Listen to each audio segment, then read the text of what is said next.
ఉత్తరాన్ని చూద్దాం గురుగారు. అనిత గారు రాస్తున్నారండి కాకినాడ నుంచి. వ్రతకల్పంలో పూజించిన వినాయకుడు ఏడాది పాటు ఇంట్లో ఉండవచ్చా అని వస్తుంది.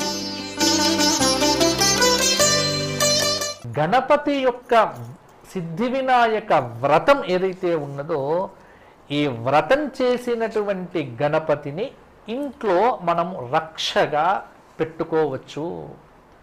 మామూలుగా ఇంటి బయట కూడా మనకు పెడుతూ ఉంటారు, ప్రాంగణాల్లో పెడుతూ ఉంటారు. కాబట్టి అలా పెట్టుకోవటం వల్ల దోషం అనేటువంటిది ఏదీ లేదు. గణపతి విగ్రహాన్ని ఇంతకుముందు చెప్పినట్టుగానే నిమజ్జనం కంపల్సరీగా చెయ్యాలి అనేటువంటి నియమాదులు ఏమీ లేవు. ఇంట్లో పెట్టుకోండి, నిరభ్యంతరంగా చక్కగా పూజ చేసుకోండి. రోజు ఆదిశంకరాచార్య భగవత్పాదుల వారు చేసినటువంటి చక్కటి గణేశ పంచరత్న స్తోత్రము, అలాగే ప్రణమ్య శిరసాదేవం గౌరీపుత్రం వినాయకం భక్తావాసాం స్మరే నిత్యం అనేటువంటి సంకష్టహర గణపతి స్తోత్రమును ఇలా రోజు పారాయణం చేస్తూ గణపతిని రోజు పూజించండి. బుద్ధి వివేకము అన్నింటినీ మనకు అనుగ్రహించేటువంటి సుందర సులభ సురుచిర అద్భుత ఆనంద దైవమే మహాగణపతి. భాద్రపద శుక్ల చతుర్థి రోజున చేసేటువంటిది సిద్ధి వినాయక వ్రతం. ఇంతకుముందు మనం చెప్పుకున్నాం. కాబట్టి సిద్ధి వినాయక వ్రతము అన్నప్పుడు ఒక్కరోజు చేసేదే. వ్రతం ఎప్పుడు ఒకరోజే చేస్తాం. ఈ 9 రోజులు పెట్టుకోబడాలు, ఈ 5 రోజులు పెట్టుకోబడాలు, రోజు వ్రతం ఏం చేస్తాం? భాద్రపద శుక్ల చతుర్థి రోజున చేసేటువంటిది మాత్రం సిద్ధి వినాయక వ్రతము, మిగతా తెల్లవారి నుండి చేసేటువంటిది పూజ. కాబట్టి గణపతి పూజ అవుతుంది. ఇంకా ఆ రోజున మళ్ళా తెల్లవారి కూడా వ్రతకథలు చెప్పుకోబడాలు. ఈ వ్రతకథలు లేవు తెల్లవారి.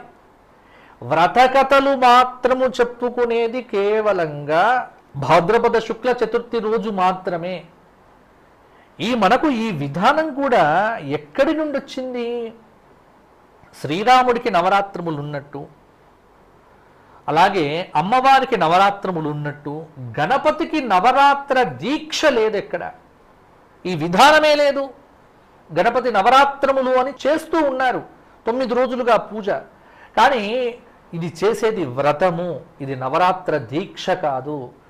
ఈ దీక్ష ఎక్కడి నుంచి వచ్చింది అంటే ఇది లౌకికమైన ఆచారంగా వచ్చింది. అదే ఇప్పుడు అందరు ఆచరిస్తూ ఉన్నారు. తిలక్ గారు పెట్టినటువంటి ఒక విధానం ఇది పునా నుంచి ప్రారంభమైంది.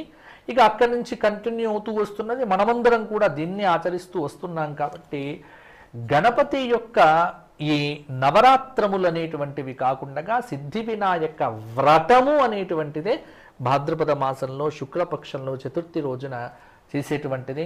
కావున ఆ రోజున చేసినటువంటి గణపతి విగ్రహమును మరల వచ్చే సంవత్సరం వరకు కూడా ఇంట్లో పెట్టుకోవటంలో ఎటువంటి దోషము లేదు. కొద్ది ఆచారం కూడా ఉంది. కొద్దిమంది అలాగే అట్టి పెట్టుకుంటారు, కొద్దిమంది నిమజ్జనం చేస్తారు. పెట్టుకోవటంలో మాత్రము తప్పు లేదు అనేది నా అభిప్రాయం అమ్మ.